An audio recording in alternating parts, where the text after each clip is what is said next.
Malam-malam kadang suka muncul kan tuh godaan buat shopping atau mewujudkan keinginan untuk staycation. Apalagi kalau pressure kerjaan lagi tinggi-tingginya, bikin otak dan hati butuh pelarian. Scroll social media atau e-commerce, nggak sadar udah check out aja. Uang nggak ada, nggak usah pusing, kan ada paylater sama kartu kredit.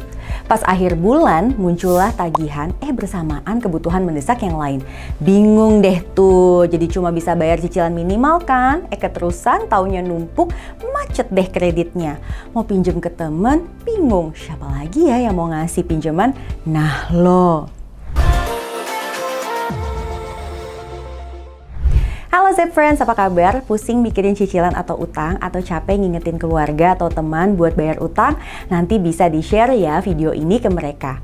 Oh iya, untuk yang baru nonton Zep Finance TV, salam kenal, saya Prita Gozi.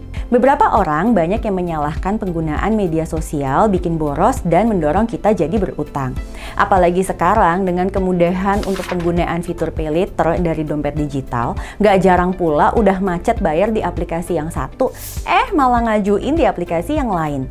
Lalu muncullah kebiasaan berutang, pas waktunya bayar utang nggak punya anggaran untuk bayarnya. Kalau kebiasaan ini dibiarin terus, ujung-ujungnya jadi bola salju yang terus membesar.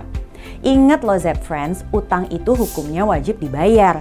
Dan yang bisa bikin kita terjebak dalam utang yaitu kebiasaan bayar minimum untuk cicilan kartu kredit. Kebiasaan ini kalau dilakukan terus-menerus bakalan bikin utang semakin menggunung. Karena tagihan yang tertunggak akan dikenakan bunga yang ditetapkan yang biasanya cukup besar loh. Otomatis akan memberatkan keuangan kita juga. Saya mau reminder buat pengguna aktif kartu kredit ataupun paylater, seringkali tuh kita nggak sadar kalau bunga yang dikenakan tuh ternyata cukup tinggi.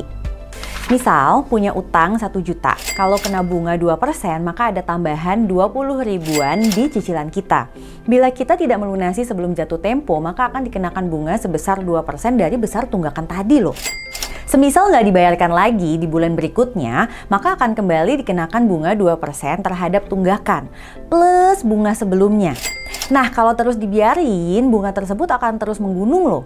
Dan nggak menutup kemungkinan juga akhirnya bunga tersebut akan menjadi lebih besar dari pokok utang.